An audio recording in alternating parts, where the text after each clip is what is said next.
అన్నా ఎలా అనిపించింది మూవీ? ఈ రెట్రో కంట్రీ కంగువా 100 సార్లు చూడొచ్చు. అంత దరిద్రం ఉంది కాబట్టి బాగాలేదన్నా. అన్నా అంటే ఏంటి సూర్య గారికి మళ్ళీ ఫ్లాపా లేకపోతే ఇట్టా? మామూలు ఫ్లాప్ కాదు, పెద్ద ఫ్లాప్. మంచి డిజాస్టర్ పడింది సూర్య అన్న కెరీర్ లో. ఏమన్నా అసలు స్టోరీ ఏం లేదా? అది చెప్పేది కాదు, అది చూసి అనుభవించాలా. మీరే థియేటర్ లోంచి బయట పారిపోయి వచ్చేసేయాలా. అంటే అంత చేస్తానమాట. నేను చెప్పనండి అంతే కదా. ఆ అనుభవం అనేది నువ్వు ఆడికి ఎక్స్ట్రా పేమెంట్ ఇచ్చుకుని థియేటర్ తరపు నువ్వే బద్దలు కొట్టుకుని బయటికి రావాలి. అంత బోర్ కొడుతుందా? బోరా, చిరాకు వచ్చేది, ఇరిటేషన్ వచ్చేస్తుంది. వరస్ట్ లో వరస్ట్.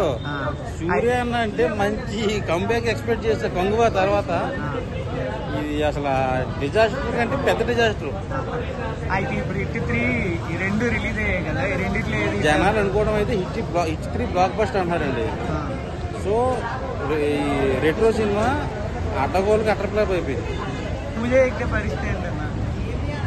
ఆ అమ్మాయి వచ్చిన కొన్ని సీన్స్ బాగున్నాయి, మిగిలిన కూడా ఎడ్జెస్ట్ తెప్పించేసి ఏముంటది బస్సు. ఈడేమో ఫైటింగ్లు చేస్తాను అంటాడు, ఆ అమ్మాయి ఏమో ఏడుస్తా నువ్వు ఫైటింగ్కి వెళ్ళదు, ఆడిని కొట్టదు, మంచిగా ఉండి అంటది. ఏం చెప్పాలి, ఎన్ని సినిమాల్లో చూడలేదు అది. లక్కీ భాస్కర్లో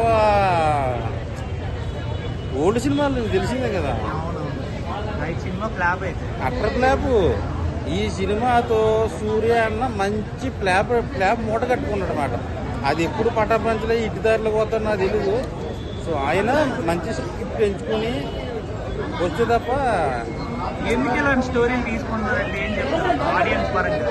ఎందుకు ఇలాంటి స్టోరీలు తీస్తున్నారంటే అంటే సినిమాలు ఆయన ఎంచుకోవడం, స్టోరీ డిస్కషన్ అంటే బాగానే ఉంటాయి అనుకుంటా. అవుట్పుట్ వచ్చేసరికి అట్టర్ ఫ్లాప్ పెడుతున్నాయి అంతే.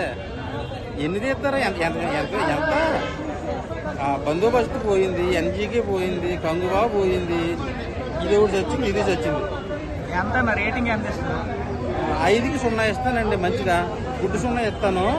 ఇదిగో ఈ పోస్టర్లు ఉంటాయి కదా, మన ఏ సినిమా పోస్టర్లు, ఇదే ఈ రెట్రో సినిమా పోస్టర్లు అన్ని అమ్ముకున్న కేజీ లెక్కన ఖచ్చితంగా ₹1 వచ్చేది, డౌటే లేదు. ఎందుకు వచ్చిన సినిమాలండి.